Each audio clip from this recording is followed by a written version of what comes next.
болохоор зөөхөд 4v гурвалжин гарчээ. А векторыг олороо гэж. За бид нар тэнд А гурвалжин байна. А гурвалжин Б гурвалжин шилжсэн байна. Гэхдээ ийшээ А векторын дагуу параллелээр зөөгцсөн байна. За тэгвэл бидэрт А гурвалжин маань А векторын дагуу зөөхөд Б вектор гардаг гинэ. За тэгвэл А векторын координатыг хэдүүлээ. X, Y. За тэгвэл өгсөн гурвалжныхаа зөөгцсөн хоёр оройг энийг нь m-цэг нөгөө нь m'(c) гэж. За энэ бол А векторын дагуу зөөгцсөн цэг болсон.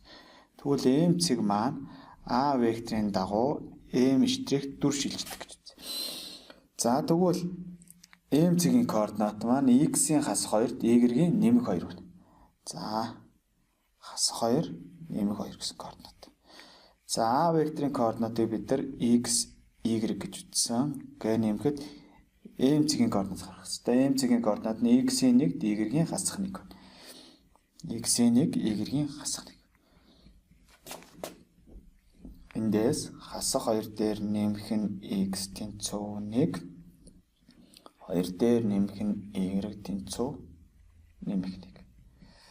За хас 2 дээр хэдийг нэмбэл 1вэ гэхээр x тэнцүү 3-ыг нэмбэл 2 дээр хэдийг нэмбэл 1 гарах вэ гэхээр y тэнцүү хасах 1 байна гэсэн.